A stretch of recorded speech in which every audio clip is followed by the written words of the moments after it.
Should you trust the media? Find out on today's episode. Today's episode is brought to you by SemRush, started in 2008 with one mission: to make online competition fair and transparent with equal opportunities for all. To find out how SemRush can help you compete with the big boys, go to servenomaster.com/SemRush today. Are you tired of dealing with your boss? Do you feel underpaid and underappreciated? If you want to make it online, fire your boss and start living your retirement dreams now, then you've come to the right place.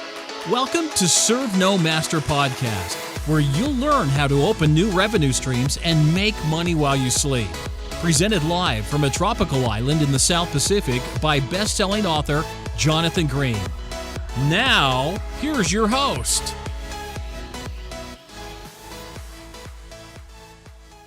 Lately, politics in America have gotten a little bit intense. And as you know, I never like to talk about politics directly. But what I do want to talk about is something that's come up lately. There's been lots of talk. Everyone's accusing everyone of fake news. Everyone's accusing everyone of hypocrisy. But what I really want to focus on is more about where do we get our messaging and what do we let into our houses. Every time we accept a piece of entertainment, there are things that come along with it. And there are hidden messages and things below it. And more, as I watch modern television, I see trends that I'm not so sure I want to let into my home. For example, it's very rare to see like a primetime sitcom where the dad isn't a bit of a bumbling idiot. That seems to be like the standard dad character right now. If you remember, The Simpsons, when it first started out, was all about Bart. It was all about the son being kind of a bit of a bad boy. And then it shifted into the dad being an idiot. And it was funny. I watched it a lot. I can't believe the show's still on. But more and more, that becomes one of the central themes of a lot of TV shows. You may notice I very rarely watch sitcoms. I mostly watch finance shows and shows about investment and documentaries. And part of it is because I don't want to bring that stuff into my home. I don't want to bring in that type of messaging. Especially now that I'm a dad, I'm more aware of that. I pay more attention. I think when you're a kid, it's kind of funny, the idea of your dad being a bumbling idiot. But when you're a dad, you're like, hey, man, your dad's tough. Being a mom is tough too, but I don't know what that's like because I just know what it's like to be a dad because I'm the dad. But now we're seeing more and more messaging, and movies and television shows are getting more and more political, and actors are getting on TV and getting on Twitter because now they communicate with the world saying all these political things. And one thing that I don't like is massive amounts of hypocrisy. And I don't trust people that are big hypocrites.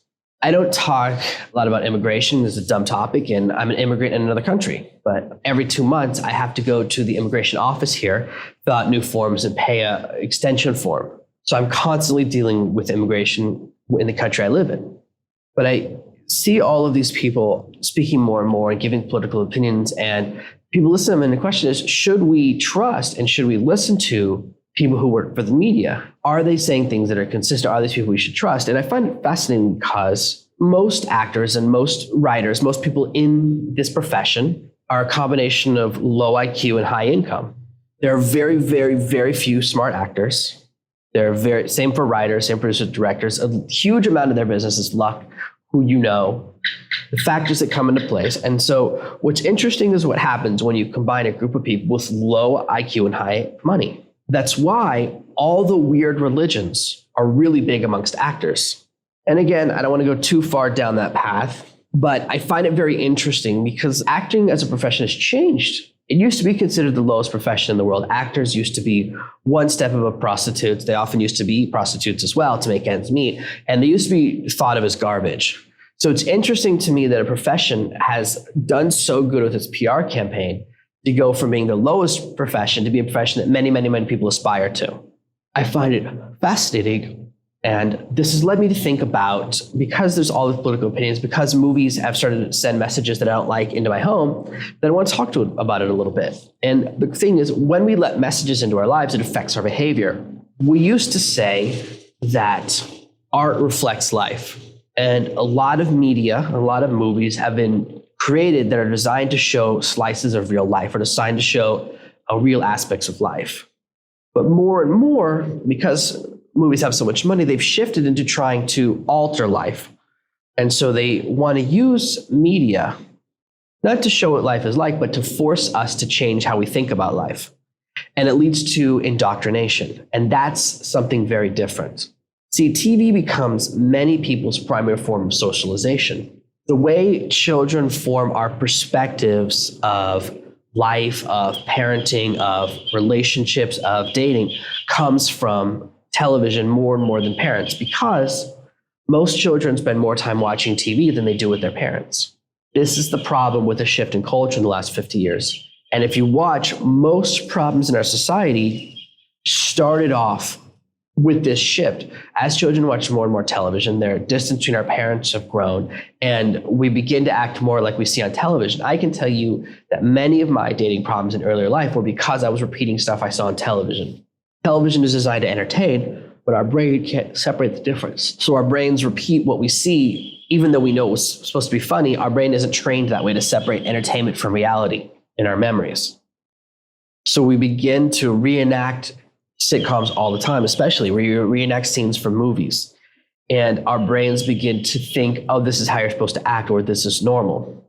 And it starts to affect your behavior. And the point here is that bad culture leads to bad business. And people who learn and think business comes from media, and more media affects them. It affects their decisions, their business decisions, their life decisions, how they approach money. This is why more and more people just want to be rich. And you say, why? And they say, I just want a lot of stuff. The desire to own stuff comes totally from media. It comes from watching videos of really rich people going, oh, I'd love that stuff. Hey, look, I get it. I'm not against being rich. You know that. I'm not against owning a lot of stuff. That's fine by me. But it's important to understand where our ideas are coming from and are they original. When I was younger, before I started fully working for myself, after I got my master's, I began teaching on an MBA course. Of course, I was horribly underqualified for it. But the place I was teaching for was, let's just say, a little bit of a sketchy institution with a good name. And as I was teaching there on this MBA course, I had all of these students, about 30 or 40 students, who all wanted to run businesses. And I go, I don't know anything about running a business, but I do have a bunch of friends who are millionaires and who have started their own businesses or who run really big businesses.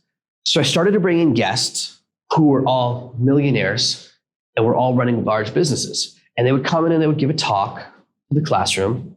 And these are people who never give talks. A lot of these people are very private, but because of my relationship, because of my networking skills, I had something very valuable. And I would bring them in to teach a message to the class. And oftentimes they wouldn't get it. In fact, they almost never understood what the teacher was talking about because they were so unused to real messaging. Most education, as you know, is about indoctrination. It's about teaching you to be an employee. And even on MBA courses, most people get an MBA course and then they go back to middle management. MBA courses don't teach you how to be the CEO, do they? If you think about it, how many people take an MBA course and go back and be the CEO? Less than 1%. So these students, when they encountered a different set of messaging, when they encountered someone that says, hey, you don't have to wait 40 years to be successful, that's when I saw something very interesting. They're so used to people who teach. And unfortunately, the problem with a lot of teachers, and especially in this field, is that they don't know how to do it. They don't actually know how to start a business. They simply know how to teach. And I was the same thing. The only difference is that I couldn't just teach from the book because I didn't have the heart to be a hypocrite. I said, if I'm going to teach on a course, which I'm horribly underqualified for, I have to bring in something. I have to bring in people that actually know what they're doing. I have to use real knowledge. And one of the classes was taught by a friend of mine who was making money online and talked all about how arbitrage worked, how you can make money online. And I go, whoa, I got to start doing that. And that's why I started really going into online marketing in the business I'm in now, because of a talk someone gave where I was the teacher.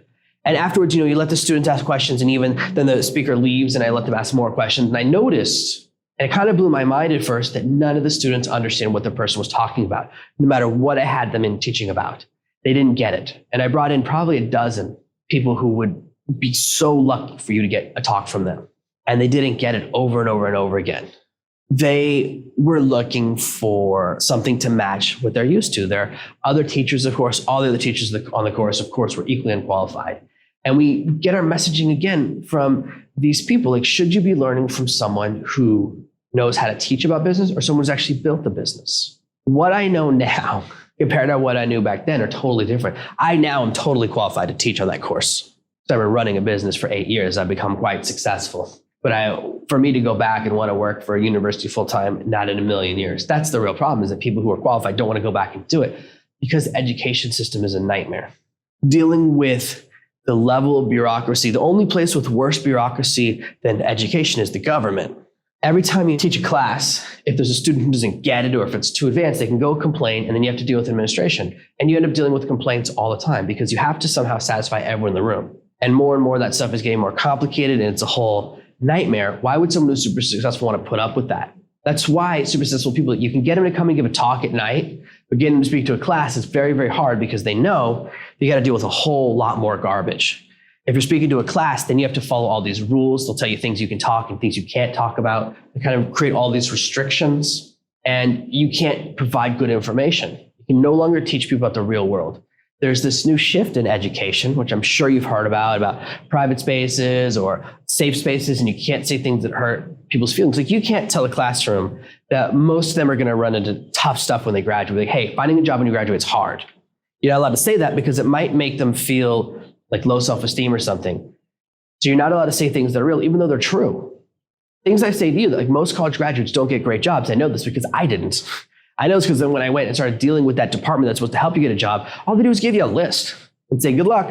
They don't actually help you. When I encountered that and talked to other alumni, that's when I realized that's the reality. But you're not allowed to tell people that in case it hurts their feelings. So there's this new battle in education between reality and emotion, something I find very uninteresting. I don't care about emotion. I only care about giving you information to help you have a better life. That's my core value. And that's why I eventually had to leave the education system after 10 years. So when you're watching education, when you're going through school, when you're watching entertainment, it becomes the same thing in your mind. I know we're kind of weaving a little bit, but the core message here is that entertainment always has a message. Whatever you're watching, there's a message embedded within it. With education, the message is often, no one wants to hurt your feelings, nothing bad will ever happen, you should be a drone, a nice, warm, safe drone in middle management or below. As we go through college, that's really more and more of the messaging now. Modern colleges have shifted into no one's allowed to say anything that will offend you. No one's allowed to say anything that's scary, and that life when you graduate is going to be so easy. And the reason colleges have shifted into this messaging is because they're a business and they will do whatever it takes to get the most students. It's not about preparing you for life anymore because life isn't like that. Get your first job. I tell you, my first job was a rude awakening when you discover, hey, guess what? You're lucky they pay you. They don't need you. There are 1,000 other college graduates equally qualified. You sneeze, we can fire you. You show up 10 minutes late, we can replace you. That's such a rude awakening. But by the time you realize that you're out of college, you've been out for 3 months, and guess what? You got a student loan you got to start paying off in the next year. This is yet another reason why we got to think about the messing we let our lives, think about education. Entertainment always has a message. This is the core lesson I want you to think about today. Now look, whether you're on the right or the left, I don't care. I don't care about your politics at all. But be aware that what your children watch, what you watch, will often be designed to alter your politics. If you're on the left, there are shows meant to give you a message from the right. If you're on the right, shows meant to give you a message on the left. There are shows meant to change a lot of our political opinions. There are shows that I had to start watching because they're pushing more and more things that I'm very uncomfortable with. There are shows right now that are trying to normalize child abuse, and that is never okay for me. I won't ever talk about politics, but my view on hurting children is a cross I'll die on. If everyone wants to stop listening to me because I have a problem with molesting children, then you're more than welcome to. Because that's one thing that I won't change. That's one view that I'll be firm on. And it really bothers me when I watch more and more shows slipping in little messages that are leading down that path. So there's a couple of shows recently I had to stop watching because I can see what they're doing. I can see the path they're going down. They're trying to normalize sexuality for children, which is step one in a process of then saying children are allowed to make sexual decisions. That's exactly what they're doing. And it really bothers me. So there are certain shows that I had to stop watching because that's the path they're going down. And it makes me very, very uncomfortable. And I'll do whatever it takes to protect my two children. I've already had to deal with someone trying to hurt my daughter in the worst way you can imagine. I've already been down that path and I'm not going down it again. One of the reasons we had to move across the country where I live right now was to ensure her safety, to ensure that she would be very far away and the person who wanted to hurt her couldn't find her. So not only do I speak from a moral position, I speak from real experience. So I have a problem with certain things, and I see this indoctrination in media, and it bothers me. So think about the messages and what you're watching and what your children are watching and what you watch. The reason most people fail, the reason when we talked about this yesterday is how people don't believe in themselves or we think things don't work out is because we learn messaging that is inconsistent with my messaging. Most of what the media tells you is very inconsistent when I teach. The media tells you it's hard to be successful, that it's hard out there to work on your own. That dads who try to start their own businesses struggle, that moms who try to start their own businesses, it only works if they're single moms. Messaging is getting really weird, but it's very hard to get messaging out there, hard to watch a television show that says, hey, guess what? You can succeed if you start your own business. Hey, guess what? You can make $5,000 a month in less than 3 months. It sounds unbelievable because the way we've been taught and the process we've been taught isn't real. And the other problem with messaging is that we believe that if you can make big money, it's only through no work. The fastest way to make money online is, as you know, I've talked about over and over again, is to take jobs writing articles, writing blog posts, writing copy for other people. In 90 days, you can make a pretty good living. Okay, in 90 days, you can make more than 80% of the US population. You can make more than most teachers and most garbage collectors and most police officers. Most of those people start out at $36,000 a year. So if we can break $3,000 a month with writing projects, you're immediately making more than many, many professions. But people don't believe it. People don't take action because we think, no, if we're going to really succeed, it has to be a button because media has told us, entertainment has told us we don't have to work hard. Because you watch television shows, no one ever goes to the bathroom, no one ever works hard, no one ever struggles at work. That stuff is never shown because it's not entertaining. And our brains start to absorb this messaging that sends us down the wrong path. And there's some really good examples of this, especially when I grew up. All of the cartoons when I grew up were messaging that was anti-Russian propaganda, pretty significant. If you watch a G.I. Joe episode of the original cartoon show when I was a child, almost all of the bad guys have Russian accents. And they have names like the Baron and the Baroness. They have very obvious Russian names. All of the coloration is always red. America's blue, bad guys are red, even though our flag has red on it as well. Same thing for the original Transformers. You start to watch the way the messaging works. Transformers are for freedom. The bad guys, the Decepticons, because they're for deception and they're for communism. They're for Russianism. Lots and lots of shows had different ways of slipping in, whether it was through Russian accents or Russian names or little bits of language to turn a generation, my generation, to Russians. I grew up hating the Russians, and not from anything my parents ever said to me. My parents didn't have a very strong anti-Russian message. We didn't have anti-Russian propaganda in the house, but I grew up hating the Russians. And that came from television. That came from a childhood indoctrination. We absorb things and we absorb messaging as children. And nowadays, more and more children's shows are really weird. They're showing a lot of stuff that I'm uncomfortable with. So my children tend to watch cartoon shows from 20 or 30 years ago. I have them watching older shows because a lot of the newer shows are trying to send messages that I'm not comfortable with. Sesame Street has shifted and very little education comes out of that show anymore. Everything they teach is about multiculturalism, but they never teach the kids how to read anymore. I don't care what color the person teaching my kid to read is. I really don't. But I would like them to actually include the part about teaching them to read. So a lot of these TV shows that used to be really great, they've moved away and they're teaching things that don't help. For me, the only thing I want my children to learn in education is things that will help them be more successful in business. Anything else to me is irrelevant and a waste of time. The purpose of education is to help you make more money. The idea of education and teaching civic responsibility or how to be a better citizen is stupid because it doesn't work and it never worked. I don't know anyone who became a better citizen because of school. And I know a lot of people that are out there trying to make the world a better place, whether they're social workers or they're volunteers or they're working for NGOs. There are a lot of people out there that want to make a better place. And none of them has ever said, I decided I want to help the world because I took a civics class when I was 11 years old. Making the world a better place is fine. There are plenty of ways to do it. It's not the purpose of education to put it there. And even if it is, that's a very small part of what education does anyway. So when people say that's part of what education is doing, it's just a lie. It's not true. Education never affected my sense of civic responsibility. The only time it did was when I had to start volunteering to improve my college resume. I don't know a single kid in high school who doesn't do that stuff. Everyone in high school, we used to all help out at a soup kitchen. We used to have to do all these other things, programs my school put together so that all the students could add it to our resumes. Nearly every kid who goes to my high school adds worked at a soup kitchen to their resume. We go once a month. A lot of the students do it. Most of the students do it once or twice. So there's always enough kids doing it to run it. But that's what's going on there. That's what we care about. Helping people feels nice, okay? But making people do it to get a better resume or to get in a better school is dumb. It doesn't work. It's not real. That's the only place in which it happens, though. At least some people are getting helped. But we have to think about what we're doing. And as you're deciding what to watch on television, because my message right now is competing with all of those people. And I watch them again and again, and the things they say are so dishonest.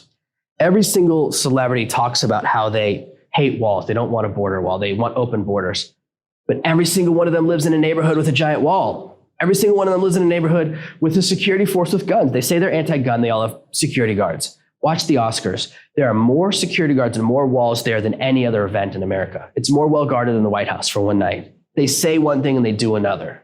If you don't believe in guns, stop being in movies with guns. Stop having security guards with guns. If you don't believe in walls, take the wall around your house down. Either you believe or you don't. And all I ask for is consistency. Whatever your political position is, if you're going to say one thing, you should also live it. And they never, never, never do. Because they're all about emotion, because they're low IQ, high money, and they're totally driven by emotion, not logic. They never feel a need to be internally consistent because they go, oh, it doesn't apply to me, I mean for everyone else.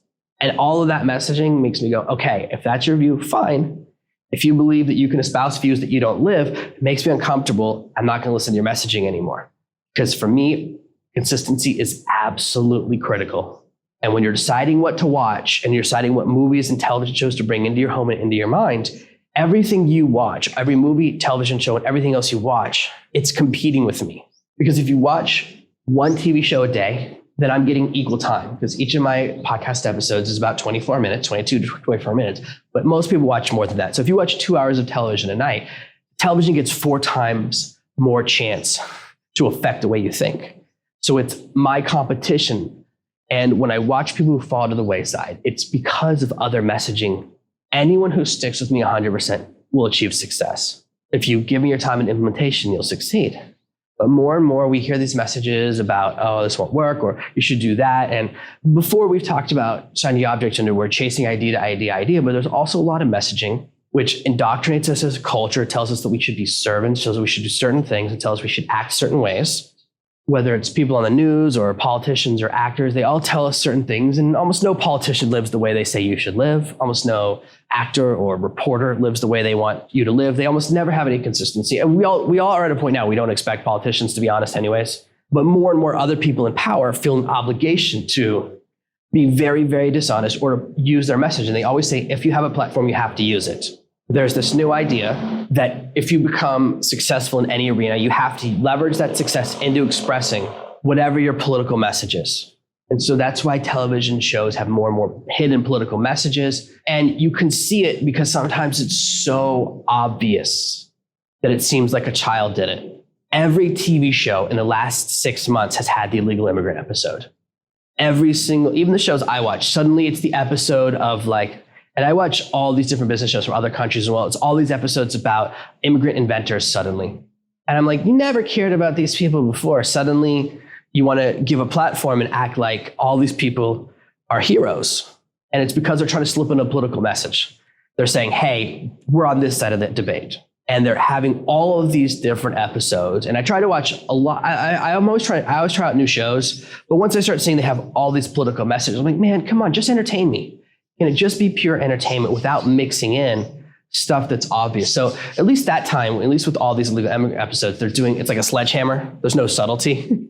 They're trying to do something. And every time they do it and they send in these messages, they send in something a little bit inconsistent. Because all these episodes are almost always about someone who came here, like, oh, my parents came here from something 20 years ago and they did this. And it's always people that came here legally. I'm like, well, you're not even expressing the difference between illegal and legal immigration. So it's not even a consistent message. Because no one is against legal immigration. So it's a false narrative. That bothers me even more. It's like, hey, at least have someone who came here illegally and did something cool. If that's what you want to push, all of this messaging. And I'm sorry for getting so close to politics for dancing around it. It's not the messaging, it's the consistency that bothers me. And it's trying to slip messages into your home. And if you don't notice it, it will affect the way you think about things. Things become more and more normalized. And they enter media and they have noticed that they can make a change. People in Hollywood have noticed they can affect the way most of America thinks if they slowly slip new ideas into television. They start to make things seem normal. And they do that. They're going to do that. Why wouldn't they also mess around with the other things? The goal of people in Hollywood is to stay rich and keep you poor. They have to keep that separation. The reason I don't care about celebrities and the reason I'm not impressed by celebrities, besides the fact that I spent a long time hanging out with celebrities, traveling the world, is once you make enough money that you achieve a level of self-freedom, that you feel like you're in control of your life, that you don't feel stress anymore, the stress disappears, you no longer turn to television for comfort. I don't watch very much television because I don't need to. When I was younger, when I was feeling stressed, whenever I have a bad day at work, turning on television is great because it lets you numb your mind. It lets you kind of deactivate. You know, there's all these studies that show when you're watching television, your brain is as inactive as when you're sleeping. So you're totally absorbing the messaging. You're almost in a hypnotic state where the television has total control over what you think. So the core message, the core lesson I want to give you today is that you absolutely need to think about everything you bring into your life. Stop listening to people that say, do as I say. Those do as I say messages are all designed to turn us into drones, to force us to become part of the masses that have unsatisfying jobs and make enough money and generate enough wealth for them to do whatever they want. Actors, celebrities, politicians, they don't care about us. That's fine because I don't care about them. I only care about you because you're on my team. If you're listening to this podcast, if you read my books, if you follow me in any way, shape, or form, you're part of my tribe and I have an obligation to help you have a better life. That's my core message. I am not here to entertain you. If you're entertained by this show, that is wonderful, but it's also a total accident. My goal is to give you a better life, and sometimes I have to say things that are a little tough. Today's lesson was a little bit of tough love. It's very possible that some people will stop listening because we want to enjoy our television. We don't want to think about what's coming to our homes, but unfortunately, those shows, those messages, it comes into our lives and it's a distraction. It keeps you from achieving what you want because no matter what you think, no matter what anyone tells you, with every single piece of entertainment, there's a hidden message within. And before you let actors, entertainers, writers determine how your life goes, I want you to make an active decision. And when you actively decide what you're going to watch, when you pay attention to the hidden messages and what they're trying to slip in there, that gives you the ability to determine the course of your life. And that puts you back in control. And with that ability, you can suddenly develop the confidence, the drive, the belief that you really can achieve some amazing things, that you really can alter the course of your destiny, that you really can start to make the money that you deserve, that you really can do all the things you've always wanted to do. I want to make you limitless. And I'm tired of movies, television telling us that we can't do amazing things, because you can do amazing things. And that's when you get true freedom. Thank you for listening to this week's episode of ServenoMaster. Make sure you subscribe so you never miss another episode. We'll be back tomorrow with more tips and tactics on how to escape that rat race. Head over to servenomaster.com/podcasts now for your chance to win a free copy of Jonathan's bestseller, Serve No Master. All you have to do is leave a 5-star review of this podcast. See you tomorrow. Thank you for listening to the Serve No Master podcast. Email your questions to podcast@servenomaster.com, and your question with my answer might appear in the next episode.